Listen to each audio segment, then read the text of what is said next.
জেলার বেশ কয়েকটি প্রাচীনতম দুর্গাপুজোর মধ্যে অন্যতম পূর্ব মেদিনীপুর কোলাঘাটের অন্তর্গত বারবরিশা গ্রামের ঘোষ পরিবারের পুজো।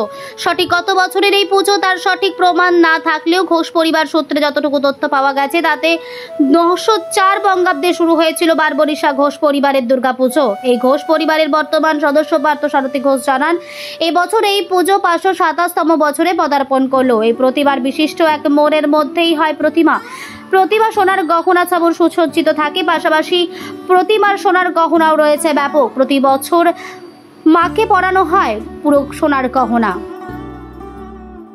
নিজস্ব পারিবারিক মন্দির আছে, সেই মন্দিরে আমাদের মা চণ্ডী আছেন।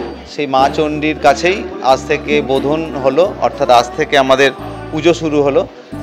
এই চণ্ডীপাঠের মাধ্যমে যে পুজোটা শুরু হলো, চণ্ডীপাঠ চলবে নবমীর দিন যজ্ঞান্ত পর্যন্ত। এখন থেকে প্রত্যেক দিন নিয়ম করে পুজো হবে এবং আমাদের যে সপ্তমীর দিন সকালবেলা যখন আসবে তখন আমাদের ঘট ডোবানো হবে। প্রায় 1 ঘন্টা ধরে এই ঘরটা ডোবানো হয়। তারপরে ঘট ডোবানোর পরে নবপত্রিকা, অর্থাৎ যাকে আমরা কলাবউ বলি, সেই নবপত্রিকা প্রবেশের মাধ্যমে পুজোর আনুষ্ঠানিক সূচনা হয় এবং সেই সময় পাড়ার যত আমাদের সধবা মহিলারা আছেন তারা এসে সেই কলাবউকে প্রদক্ষিণ করেন এবং ঠাকুরের কাছে আমাদের পরিবারের সবার মঙ্গল কামনা করেন। এরপর তারা আমাদের যে নবপত্রিকা প্রবেশ হয় এবং আমার যদি দেখতে পারেন মা দুর্গা এখানে আছেন, সেইখানে তার ডান দিকে গণেশের পাশে কলাবউ স্থাপিত হয়।